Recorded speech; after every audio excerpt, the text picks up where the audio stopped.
Now, while it was a great match on the pitch, today's matchup really goes far beyond the game itself.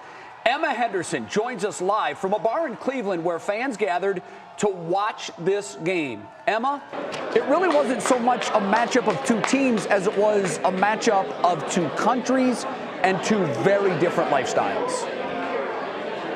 That's right. As you can see, there's kind of a mass exodus here as people get ready to leave. But there were a lot of human rights questions when it came to playing a team like Iran.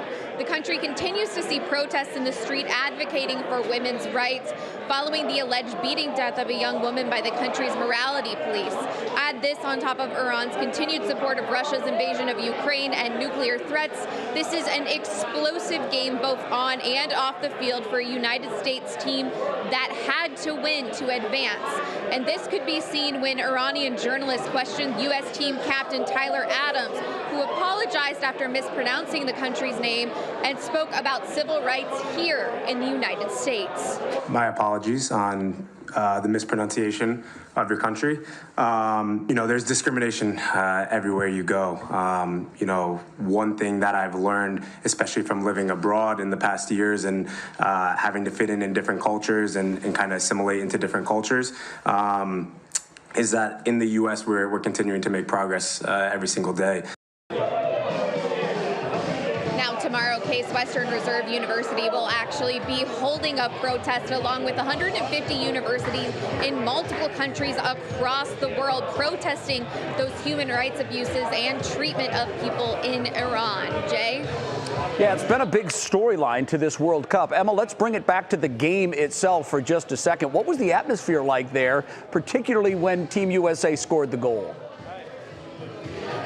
Loud, I think, is fair to say. It's probably the best description. But as we know, the game just ended. They won, and actually now the bar is closing. So they're starting to let some people head out the door. So we'll probably end up doing the same. Jay? All right, Emma Henderson, thank you very much. We appreciate it. Again, just joining us, Team USA beating Iran 1-0 in the quarterfinal. This was the qualifying stage, the group play. 4 teams in their group, only 2 would advance, and Team USA knew that a draw wouldn't get it done because they suffered, they played to a draw in their first game, and they played to a draw in the second game, so they needed a result. Iran also knew that they needed a win in order to advance. They obviously didn't get it, so now it'll be England and Team USA advancing from that group play. So now they go into 16, and this is the knockout round. One game, lose one game, and you're done. Wow. So this is basically a tournament style now with 16 teams left in the bracket. We will await to see who Team USA will play, but Betsy, this is historic. Remember, in the 2020 Olympics, which were played in 2021, Team USA didn't even qualify for the Olympic tournament. So this is big. This is a huge step for Team USA soccer. Most folks in America care about soccer during the Olympics and the World Cup.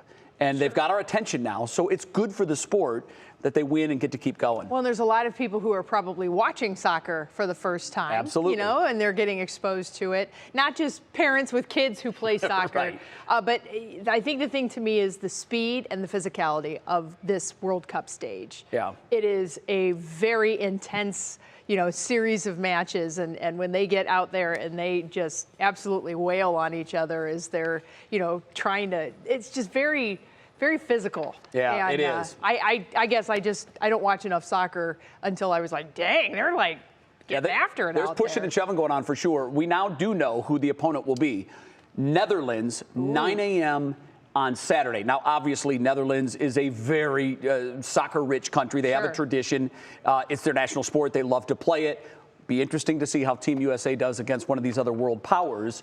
But they played England very good, and England is considered a world power, and they played them to a scoreless draw back earlier in qualifying stage. 9 a.m. this Saturday. Yeah, make your plans. I'm sure there's going to be a lot of watch parties all over the United States as Team USA tries to move into the round of 8, which would be, I don't know my history like I should. I can't remember in my lifetime, I don't think it's happened, where they've advanced to the round of 8, and I can't imagine it's happened very often, if at all. Still amazing to watch. Yep.